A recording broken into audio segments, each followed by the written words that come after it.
Hey, so obviously you clicked on this video because you are considering joining a sorority, and that's awesome and I highly recommend it, but there are things to consider. There are a lot of things that I did not know about joining a sorority. I had no idea what I was getting myself into. In this video, I'm going to go over things that maybe you never even thought of you need to consider about joining a sorority, including money, um, already established friendships that you have on campus, sports, clubs, your course load, how many classes are you taking this semester? How many are you going to take next semester? I don't know about you, but I do research before everything I do. Jobs, classes to take, items to buy, you name it, like I'll research it. For some reason, I didn't research or do my research into what a sorority entailed. I just thought it was a great group to be a part of, and maybe I just didn't think that I was even going to get into the sorority to begin with, so I didn't think that I needed to prepare myself for what was to come. But you're definitely on the right track because you clicked on this video and you want to know what you're getting yourself into. Basically, joining a sorority is a huge commitment. From the moment that you step foot in those sorority doors, actually no, rewind, from the moment that you're stressing out over all of the outfits that you want to wear to recruitment and planning the night before, to getting through the front doors of the sorority, to speed dating all of these girls, to deciding what sorority you want to be in and hoping that you get into it, from the like middle period between your bid that you get, or like bid aka they decide that they want you in your sorority and you're like pumped about it. So the blank area between your bid day and your initiation day, that is a huge time commitment, and we can talk about that separately. If you want me to post a video about the blank period between your bid and initiation, I'll gladly post that for you. Let's just break this down a little bit. So, money. It's a lot of money being in a sorority, and it just all ties down to you pay chapter dues. Not only do you pay chapter dues to your chapter, you pay to live in the house. So you're paying to be a sister, you're paying for the title of your sorority, and you're paying to live inside the house. And then when your little comes along, you're paying for all of their stuff for their initiation, which can be hundreds of thousands of dollars. And then if your sorority holds mixers, you're paying for that as well. Some sororities do it like different ways. Their budget will like help pay for those mixers, but sometimes like that's not the case. You pay out of pocket again for those, or maybe your parents are paying for that for you. Like that's awesome. But if you are like me and you work hard for your money and you have an on-campus job just so that you can be in college to begin with, it's something really to consider. Do you have the financial means to join a sorority and be a part of that sorority, and even to just think that like you can keep up with everyone else that does have their parents' money to fall back on? It's getting real.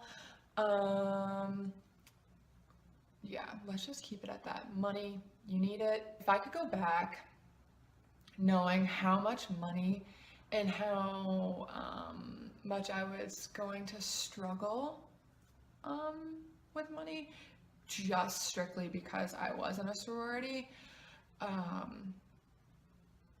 would still do it all over again, because I made friendships that will last me an entire lifetime. And I know it sounds kind of like a you paid for your friends type deal, but you are so busy when you join a sorority that I would have never even met these girls outside of the sorority, because they would have been so busy and I would have been completely different side of campus, because there was like 22,000 people in this university. So it's not really like that. which brings me to the next topic of your course load and time management. Are you good at time management? If not, like, work on it, because that's something that you need to also consider. I know that some people don't take their education seriously when it comes to college, but if you're already thinking about joining a sorority, you're probably already a goal-oriented person. So you're probably thinking that higher education is one of like up there, and that you want to make your course load a priority. So that's just something to consider. If you are in a hard major, or if you are in a time-consuming major, and maybe you're taking a minor, you really need to consider the time and effort it takes to be in a sorority.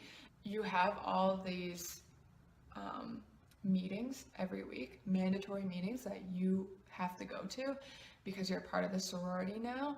That's something to consider. That's something that I did not like know or realize before joining a sorority, is that you have like mandatory meetings each week, so you can like regroup and like talk about like the week to come and all of like your other priorities on top of your schoolwork. That's something that I would really consider. Do arts and crafts stress you out? Honestly, because that is a major key. Like, if I don't know, I went to a school that was on the East Coast, and it wasn't as like Lily Pulitzer, like arts and crafts every day of your life, like love you, here's a pillow, here's a paddle, like here's like a hand knit sweater that I made for you with our letters on it. Like, it wasn't like that. But in the South, that is 100%. That is what it is. So just keep that in mind. If you don't like arts and crafts, like, you're gonna learn to love it, or you're gonna be pissed off every time that you have to do it. It's like, it's weird to say that you have to do it when you're in a sorority, but you have to. You don't just don't do it.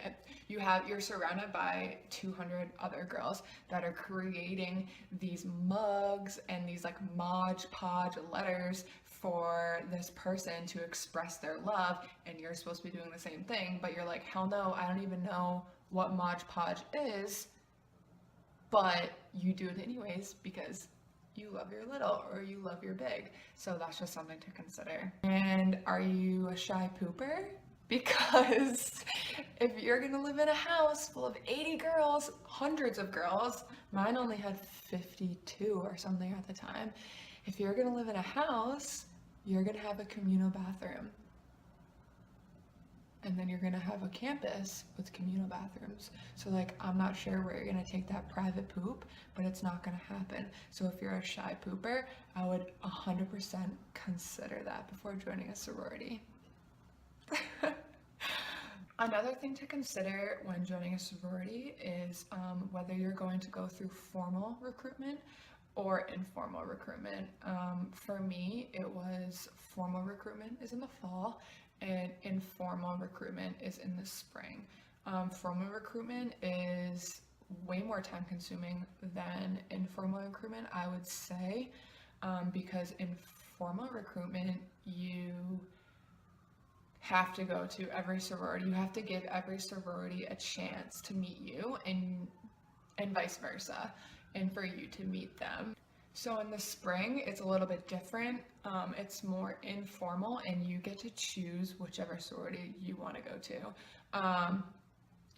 It might be a little bit harder for you because you have to create your own schedule. You have to know when you need to go to this party to meet these girls, and you need to know like what to wear, and like there's not a lot of mentorship there, because in the fall, because it is formal recruitment, you're going to be going with more girls, and they have these like leaders that are from each sorority that and you don't know what sorority they're from, that helps you and guides you and brings you to each house. When in the spring, that's not what happens. You go on your own.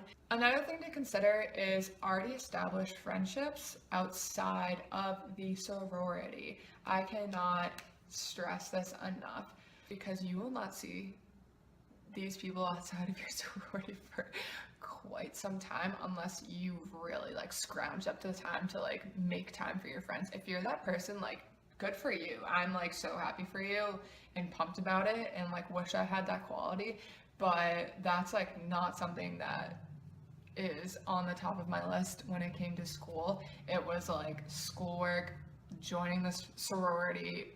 Oh, who are those friends that I made? Because I literally just did not have the time to keep these friendships, because I was sucked into everything else that I was like trying to establish at that time, which was good grades and being a sorority girl. And a lot of people might judge you. Your friendships that you've already established outside of your sorority could be filled with all different types of emotions. One, they're not getting enough attention as your friend, which rightfully so, because they won't be, because you'll be too busy getting prepared for the sorority experience and getting good grades. And they might be feeling jealousy. Just because they're not joining the sorority with you doesn't mean that they don't want to. It could just mean that they don't think that they're worthy, they don't have the money, they don't have like the time, whatever. There's tons of excuses. So they could honestly be jealous of you, or they could be judging you because they aren't open-minded people. But like, I guess, why would you want to be friends with someone that's not open-minded? But then also you can probably see the other side of it, all of the stereotypes that come with being a sorority girl. I would just really consider the friendships that you have and what they mean to you, and if you can make them a priority while also juggling school and your sorority adventure.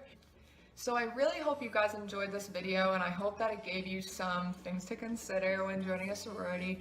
If you don't think my voice is annoying, if you think I give really good advice, and you like this like mellow me, like, comment, subscribe. That's pretty much it.